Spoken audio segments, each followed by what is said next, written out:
I have found out today the link between The Extraordinary Young Ones of my youth, that extraordinary TV series, fairly short-lived, but what an impression it left behind. Yeah, the link between that and Tolstoy's War and Peace. Not thinking that I would ever be able to find that particular link, but wonderfully I have done that in the form of one Adrian Edmondson, who of course played Vivian on The Young Ones and currently is playing Count Rostov in Tolstoy's War and Peace. He's with us on the line tonight to celebrate what can only be explained as a rousing reception, particularly in the UK and Europe, to what's been already touted as a fine, fine performance. Hello, Adrian. Nice to talk to you. Hi there. It's great. How you doing? I'm doing extremely well. It's a far cry from Vivian, but it's not as if it's unexpected because you're an actor. You're an actor. And well, exactly. I'm not exactly like Vivian. No, that's right. Exactly, which is perfect. It's such a fantastic story, but it is one of the. It's the classic line when they say, what are you trying to tell me here? Is this War and Peace? If you're trying to say something in a lengthy way. I know. In terms of trying to encapsulate this in, I think, what is 6 episodes, I've watched the first 2 because I think they're the only 2 that have come out already, have been shown in the UK. Yeah. And it's going to be broadcast here in Australia as of the 31st of January, so looking forward to that. But I've managed to, legally, I should quickly point out, have a look at the first 2 episodes. But how do you encapsulate that story, into 6 shortish episodes? An incredibly impressive performance. Well, all adaptations do that, don't they? I mean, there are several stories in it. There are 3 families and there's a kind of love triangle. So you can make it as long or as short as you want, really, in terms of an adaptation. And put as much war as you like in. Yes. You don't have to have all the war. Just an example of war, a bit of war here, as long as the appropriate people get injured or captured or found out at the end. Yeah. Rostov seems to be a fantastic role to play. He's such a. Oh, he's a lovely man. He's a lovely man, and every time you come on screen. I just go, I want to hang out with him. I want to be part of his family. Bugger off, Natasha. I want to be part of that. We had kind of not fights. We had fights between the families about who was the nicest family. This is the families of actors. And the Rostovs, we were pretty solidly the best family. You are the actual best family. There's no doubt about that. Yeah. And, you come to a fairly grim end, but that's, to be expected. It's just such... before we talk about the young ones... Most people come to a grim end. They do. In life as in fiction. As in fiction. Before we talk about the young ones who are with you in it, can we talk about the old guys, the old guard, of which I'm including you, Edmondson? Sure. In the Gillian Andersons, the Jim Broadbent, the Greta Skarkey who played the Stephen Ray, it's a wonderful cast. What was the process in order to get to be a part of that? Did you have to audition? Were you approached? How did that come about?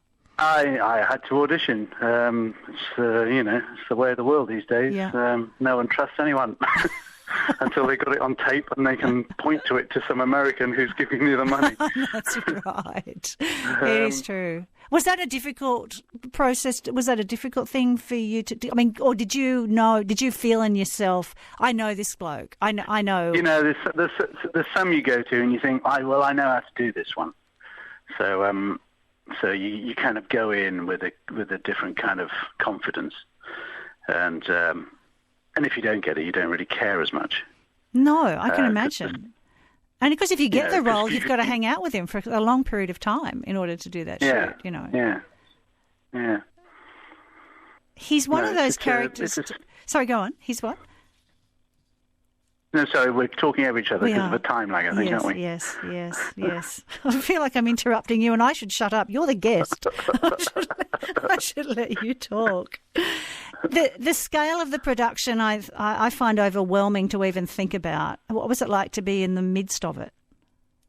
Oh, it was extraordinary because we filmed most of it in Lithuania, but we did 3 or 4 weeks in St. Petersburg.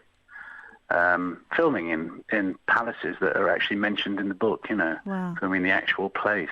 So we were filming Catherine's Summer Palace and things like that. Some beautiful kind of churches. It's just an extraordinary amount of architecture they've got in St. Petersburg. It's a phenomenal place. The outfits too, the costumes that you wear. It was pretty mind-blowing. Sorry to interrupt there, but the costumes that you wear really add to everything as well. And I don't know if they would be comfortable to wear or if they were really difficult to wear, if you were uncomfortable the entire time. I love mine. I mean, if my costumes weren't as eccentric looking as they are, I would have bought them all and worn them because they're intensely comfortable. I mean, the man basically wears a dressing gown. But wherever he goes, he puts on another kind of dressing gown and a bit of a hat. Do you know the Marquis of Bath? Do you know who he is? No, I don't. Tell me. He's a kind of eccentric over here who owns that Lion Longleat or whatever it is. That's what I based him on. Sort of over embroidered, hat wearing, eccentric, but a nice guy. I actually read that you based a bit of it on your father-in-law as well. Is that a misquote? That's or is that true? Yeah. No. My father-in-law was a very positive man. Would always see the best in anyone. You know, if anyone came in a bit with a very splendid fellow, marvellous. Oh, well done. What are you doing at the moment? No, I'm a bit unemployed. Marvellous. What a marvellous thing to be unemployed. You get your head sorted out. Marvellous. So he's quite like that. How long was the shoot for? About 5 months, on and off. I mean, I'm a second row character, I think you call them. Mm-hmm. So I wasn't on for 5 months, but I kept going backwards and forwards. So it felt like a 5-month job, but just not a very hard one. No, I was going to mention that, but I'm glad you brought it up, and I didn't because it just looked like it would be a labour of love.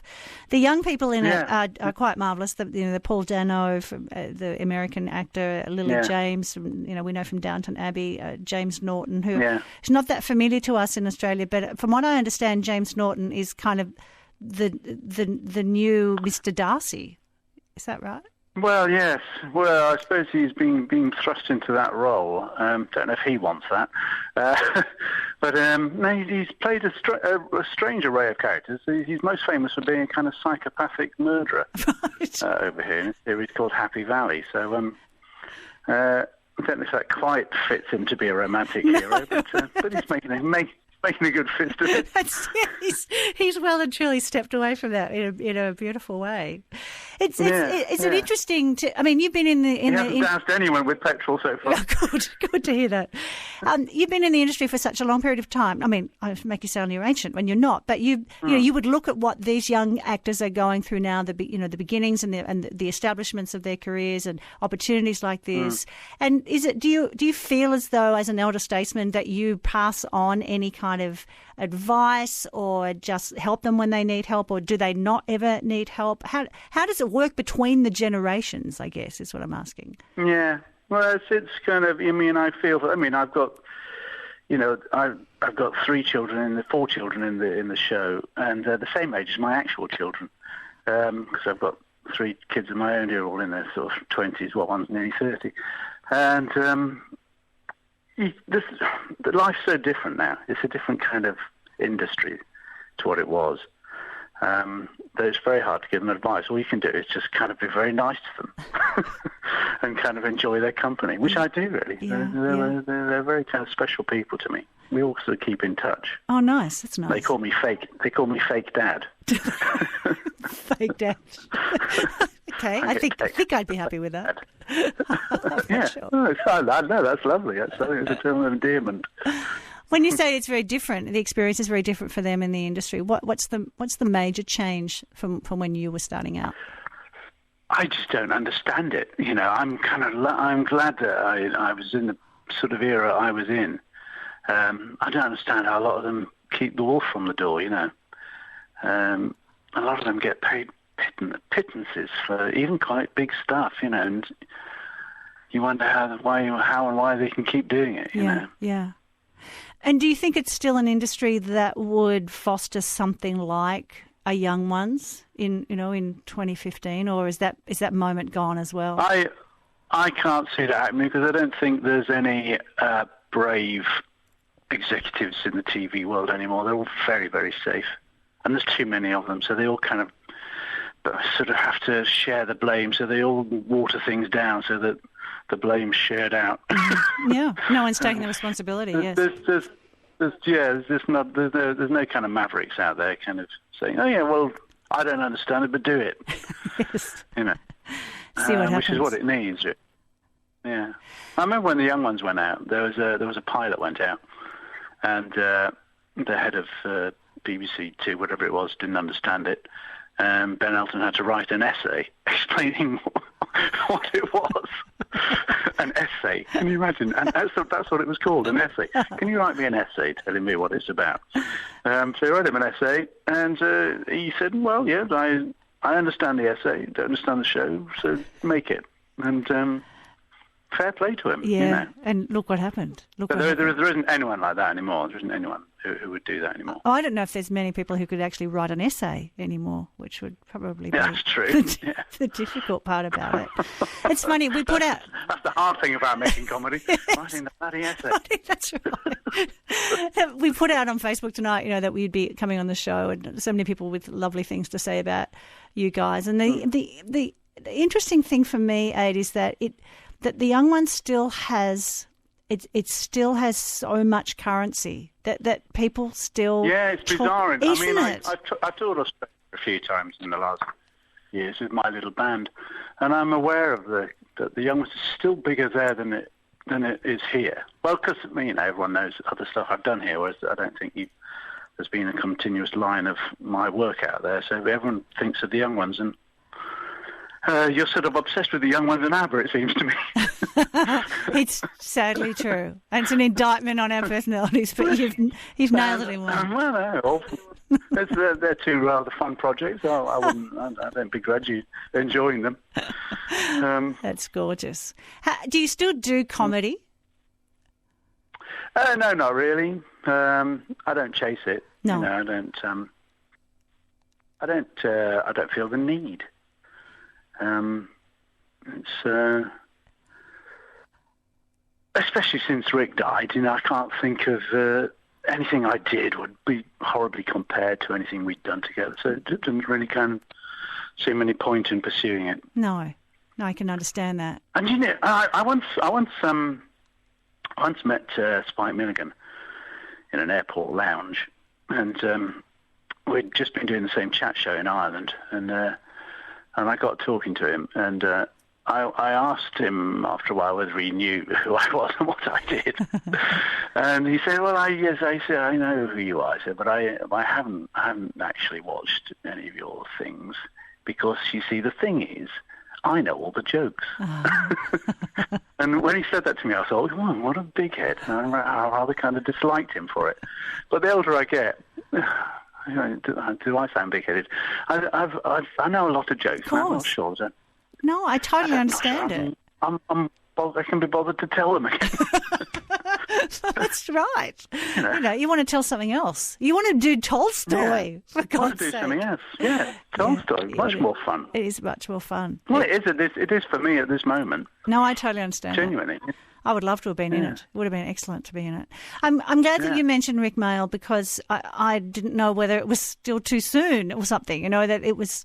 Yeah. But because it is, 18 months or something, is that what we're talking? I think we're talking 18 months. Does it actually get any easier at all? Or are there just things that just come up and you just go, oh, that's just, there I am, reminded again? I don't know how to talk about that kind of stuff. No, it's fair enough. I think it's just... I really miss sometimes when I think of a gag that he would appreciate more than anyone else, and that I can't just pick up the phone and share it with him. But Yep, that sums it up. We all get used to death. Everyone dies. Yeah, that's nice and maudlin for you. Isn't it? Well, I tell you what, it's been a very maudlin start to 2016, and I think a lot of people are feeling... Oh, it has, hasn't it? Yeah, I think they're kind of feeling it. And by the way, that's very Tolstoy as well. If we're going to get all very maudlin, it's completely in keeping with what we should be talking about. Absolutely, yeah. So what's the thing that Aid Edmondson is most looking forward to then? Let's turn that completely around. What are you most looking forward to? At the moment, I'm just about to start a series about his sort of character, a bit like Rolf Harris. Well, it's an old entertainer who's been caught up in a paedophile kind of story. Right. And are you playing the main character? I'm playing the main character's there's a double act, and I'm playing the one who isn't the pedo. Okay. Yes, the sort of the probably the long-term friend or something like that. That's interesting. Yeah. Is that for TV? Well, no, they're a kind of light entertainment and double act. That's Okay, what they are. right. And that's for television? That's for the Beeb, yeah, or Channel 4, can't remember. Channel 4. So nice to talk to you, Ade Edmondson. Thank you. I'm so glad you're still out there doing stuff. I love your Count Rostov. I love what the others are bringing to it as well, and it'll be a real pleasure for a lot of people to see it once it gets here on the 31st of this month. Well, I hope they enjoy it. Thank you. All the best. It's a pretty easy watch. It's a pretty easy watch. Cheers, it's a pleasant watch indeed. Ade Edmondson. Nice to have him on the show. He plays Count Rostov, as he says, what do you call him? A second row character. A second row character in Tolstoy's War and Peace. And coming to BBC First, which is on pay television on Foxtel here in Australia, from Sunday, January 31 at 8:30.